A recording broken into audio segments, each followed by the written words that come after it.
That was quite impressive, Link, she said sincerely, a welcome startle.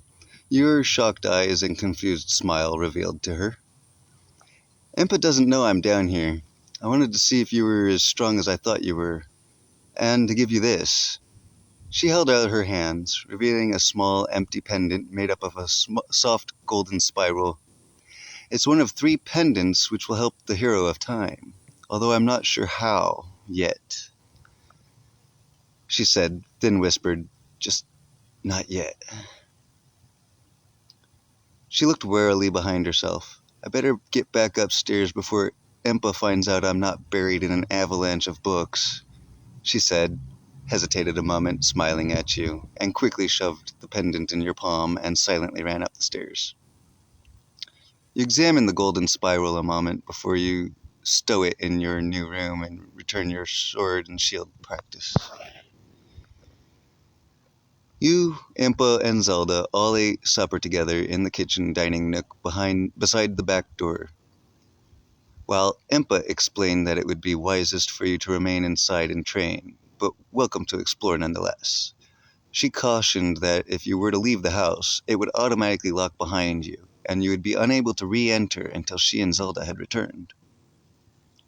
Watching them leave in the blue van, from the window you waved and smiled at Zelda, who smiled and waved back. With such an overwhelming adventure staring you in the face, you feel tiny, dwarfed. You needed to get some air, but didn't want to be locked out. Thinking a moment, reflecting on something Impa had cautioned you about earlier, then deciding you should have the equipment closet downstairs inspected if you were to leave. You thought the sword and shield would suffice, and opened the mirrored door. You find a sword and shield, and spy some other weapons buried behind the wooden targets. A bag of Deku nuts and 2 individually marked bags that said bullet seeds, one green, the other blue. You inspect them, but they are all empty. There are 10 Deku nuts, so you take them and the bag they came in. While you were there, you figured you'd swing the sword around and get familiar with carrying it. You watched yourself in the mirror, slowly moving the sword around, getting a feel for it. Vertical, horizontal, stab. All very slow movements. Nodding to your reflection, you sheathe the sword, turn, and leave. Up the stairs, in the kitchen, you fill your small bottle with some water and a large bottle with some milk from the fridge. Before taking off for this breather you feel you need so much. Since you needed to get familiar with the area and find a quiet place to unwind, your feelings were right on the rupees. You leave the house and hear the lock behind you latch heavily. On the front step, you look around briefly, checking out the neighborhood. This house was one removed from a corner lot, the direction you'd come from earlier, from the alleyways. You decided to peek at the dead end where the commercial back door was, since there wasn't much in the area but homes and streets. Around the corner, back the way you'd come. You stand in front of the alleyway, staring at it a moment. You have no idea how to get back here or where you would wind up if you entered again. Staring longer, you consider deliberately losing yourself in the alleys on an endless journey through whatever lay beyond, but only for a moment, before turning and leaving. On either side of the alley were shops. One was a grocery market, the other was clothing and accessories. From out of the clothing shop came an attractive teenage girl with tan skin and red hair, wearing black cargo shorts and a camouflage tank top. She seemed in a hurry, ignoring you, turning down the street and getting in her car. You watch her drive away, oblivious of your staring at her the whole time. You think she looked familiar and had hoped you would be recognized, but nothing happened and you let it go. You walk along the sidewalk in the opposite direction for a while, eventually passing a hospital. The next neighborhood was mostly homes, with only a few small shops every several blocks, and only one on the corner street. The next neighborhood was mostly homes, with only a few small shops every blocks. The next neighborhood was mostly homes, with only a few small shops every several blocks, and only on the one street. Other streets led down dead ends and into cul-de-sacs and neighborhoods lined with homes. A couple asphalt-paved alleyways give you a chill as they remind you of the brick alcoves. You come to a busy intersection after walking for some time, where the other side of the street looks more like the downtown area. Commercial buildings and offices hugging the streets, and subtle shops crowded by the offices. You notice a shadowy figure emerge from the alleyway between a tall, fancy office building sporting big, bold letters reading Gorman Bros. High Realty, and a small office called Dotar's, with no indication as to its services. You back yourself against the corner of a building and watch. The figure, staying low and moving quickly, darted from tree to tree, lamppost to traffic signal, traffic sign to mailbox, until a fire escape offered a higher vantage point. This person did not notice you watching them, but showed vigilance, always looking over their shoulder and making pause to scan the area around them. Once the coast appeared to be clear, they gracefully ascended the fire escape, as if flying, using it as merely an apparatus between hand and footfalls, before they finally jumped onto the rooftop of a lower adjacent office and vanished around the corner. You give chase, running across the street and dashing for the next intersection. By the time you reached the corner, the ninja had vanished. Not a sign on rooftops or in dark corners on street level. You sigh and drop your shoulders, disappointed. You trudge along a moment before realizing you were being watched. You feel eyes on your back and turn around, but there was no one there. Empa stood behind Zelda, waiting for her to finish her chapter. Very good. Your training will begin after we eat. I must change your routine today to include that you be on the watch for our guest, your friend. If you see Link, try to guide him back to the house, and test their perspective abilities. If Link chases you, lead them back, and open the house while both trying to lose them and guide them. Do not enter the house. Do not follow Link in, but convince Link the house has been entered. She seemed to have more to say, but cut short. Continue your studies. I'll call you down for dinner. Impa, Link, and Zelda all ate dinner together in the kitchen dining nook. Impa explained that Link would be wisest to remain inside and train, but welcome to explore nonetheless. She cautioned that if they were to leave the house, it would automatically lock behind them, and they would not be able to re-enter until she and Zelda had returned. Watching them leave in the blue van from the window, Link waved and smiled at Zelda, who smiled and waved back. Your day begins now, princess, Zelda grumbled. Are you going to call me that from now on? I don't like it, she said, climbing in back. Just change, miss. I'm pulling over around the corner, Impa said, while smoothly controlling the van alongside the neighborhood. Zelda finished changing out of her plain outfit and into the ninja wrap, and pulled her mask over her mouth, nodding to Impa as she opened the van door. She darted out and dashed back toward the previous street and into the shadows of the alleyways. Once in, she turned around and left, emerging in the run-down outskirts of West Hyrotropolis. She spent no time and jumped back into the alley, avoiding any chance of being seen. She again turned to exit, but paused to catch her breath, her heart pounding, but she ignored it as she emerged between two offices downtown. Staying low and moving quickly, Zelda darted from tree to tree, lamppost to traffic signal, sign to mailbox, until a fire escape offered a higher vantage point. She looked over her shoulder from this vantage point and scanned for anyone who might see her movements before moving on, leaping down to a nearby rooftop. She kept low, approaching the edge, scanning for company. She watched Link run past and instinctively knew she was being followed, recoiling from sight. Now Zelda followed Link. After running all the way from downtown to Lake Hylia, she knew Link was going to prove special. Using techniques learned from Impa's training, Zelda hid in many awkward locations and stealthily stalked them until they sensed her. Link trudged along for a moment before realizing Zelda was watching him. Damn. Link trudged along a moment before feeling Zelda's observant watch. Link felt her eyes and turned around, but there was no one there. Zelda prepared herself to attack, retrieving her throwing needles, waiting for Link to turn back around and catch them immediately in shock. You sighed and dropped your shoulders, disappointed, then trudged along a moment before realizing you were being watched. You felt eyes on your back and turned around, but there was no one there. You slowly stiffen, sensing someone behind you, and place your hands on your sword and shield. You turn swiftly, defiantly, reversing the ninja's plans, drawing both, and you stare each other down. You breathed heavily a moment, shock cut in your chest.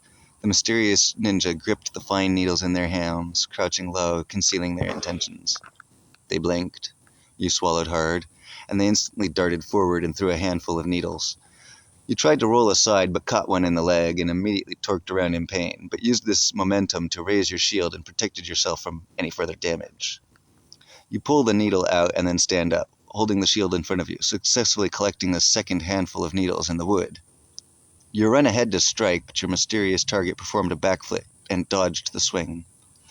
They rushed forward and struck your core abdomen with open palms. You double up, wincing, backing up several paces, and coughed as the wind escaped your lungs. Looking up, you watch the ninja turn and run. You try to sublimate the pain and suffocation and give chase, attempting to catch up. Zelda led the way back home, corner after corner, keeping Link close enough to see her, but far enough to keep them running. They rounded the last corner, and she dashed ahead and pulled out her key. As soon as she made it to the front door, she unlocked it, opening it a hair, and then ran around to the back of the house. You see the ninja curve down Zelda's street and dashed ahead faster, putting your sword and shield away so that you could run faster, rounding the corner just in time to see some bushes near the house rustle. You run on toward the front step and notice the door is ajar, halting and pondering the door. You approach the door with curiosity, feeling a slight sense of dread mixed with suspicion, and stopped entirely on that front step. You looked around and draw the sword again. Frowning, you turned to face the street again and scanned the neighborhood. There were no cars parked anywhere, no people walking on the sidewalks, no blinds open in the windows, and not a sound of car, pet, play, family, or neighborhood. You gripped the sword hard and stared down the other end of the street before sheathing it. The dead end down the next block along seemed less an end and moreover just dead. You enter the house and slam the door, then inspect the house before run downstairs. No one appears to have entered, but you knew there was something strange going on. Indeed, you just didn't know what, much less what to do about it. Impa said this was time not to be wasted, so if you needed to protect Hyrule, let alone yourself, you should take her advice. You begin practicing the sword techniques Impa had shown you, and eventually moved on to the wooden targets. Zelda had disobeyed Impa and followed you in through the back door, where she had waited while you entered the house. After she watched you through the door window, she unlocked it quietly and closed it just as silently behind her. She crouched in the shadows of the stairwell and watched intently. You seemed to her to be incredibly deliberate and focused. Link swung the sword vertically, horizontally. Ha-ha! Stabbed, cut, slashed. They were working up their breath and breathing faster, cutting and slashing, 2 of each. Stabs, cuts. Then Link jumped sideways, slashing diagonally down upon landing. Hya! Breathing hard. Hya! Horizontally, vertically, Link thrust the sword in the air and stabbed it thrice. Sha! As if vanquishing an invisible evil. Link huffed, quickly caught their breath, walked over to the mirrors and opened the closet. Huffed again, this time more like a sigh, wiped sweat from their brow, and entered. Zelda swiftly snuck across the dojo and entered Link's room, keeping the door ever so faintly cracked, open that so you could still watch. Closer. Link dragged a large wooden dummy out from the closet and propped it up in the middle of the room, then paced away from it backwards, staring intently at it. When Link stopped, Zelda held her breath. Link unconsciously held it too. Staring down the wooden opponent, Link exhaled sharply and leapt into the air, lunging the sword at it, smashing the sword immediately. Zelda tried to stifle a squeal and covered her mouth, all at once. She felt certain you would have heard her and dared not peek. She rolled against the wall and pressed as close as possible, tiptoeing. You stood motionless together, yet worlds apart. You were exhausted from chasing and being chased.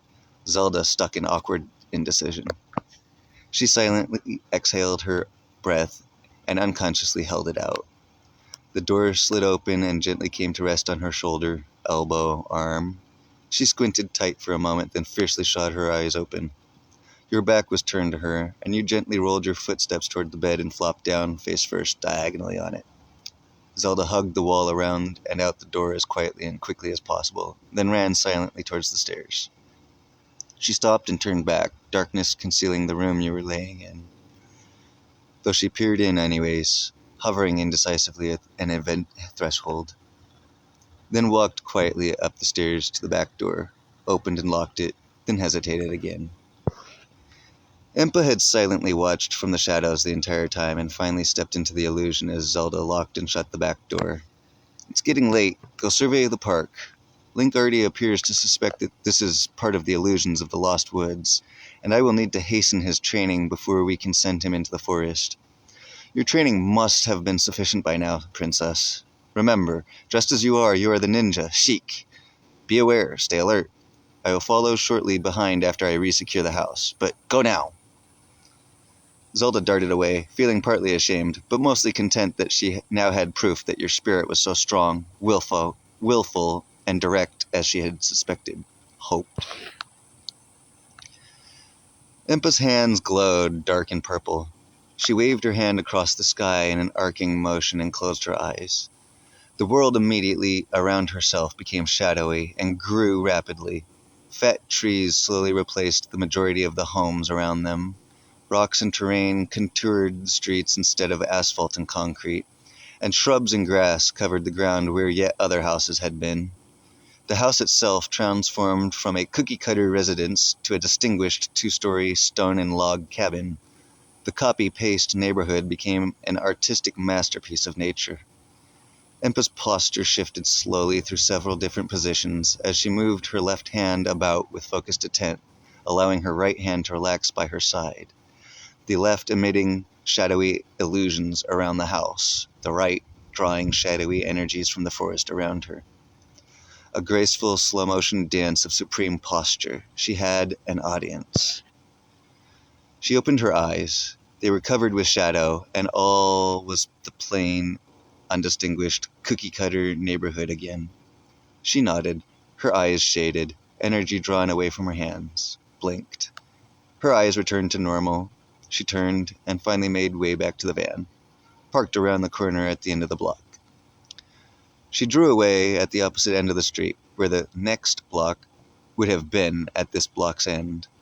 The forest shadows loomed outward from their invisible depths. As she drew away at the opposite end of the street, where the next block would have been at this block's end, the forest shadows loomed outward, and from their invisible depths glared two pairs of red eyes. Sheik darted away, feeling partially ashamed of herself, but mostly content that Link's spirit was so strong, willful, and direct. She smiled under her face wrap, convincing herself that she would help Link secure the Triforce and return Hyrule to its natural prosperity intended by the goddesses. She returned to the rooftops by jumping from wall to wall in the narrow alley, entering from the illusionary edge of Hyruletropolis, and exiting atop a parking garage across the street from the Temple of Time. There was little to no cover, so she had to wait for a large vehicle to pass by, heading south. After several minutes, the perfect opportunity revealed to be a milk truck stopping at the red light. She jumped down, throwing the momentum of her hips into a flip to ease the landing. Triangle jump. Her success came to please her, satisfying her personal practice, as Impa has eternally directed. The low branches of the well-aged fir trees of the park made good cover and access for her stealth from the back of the milk truck.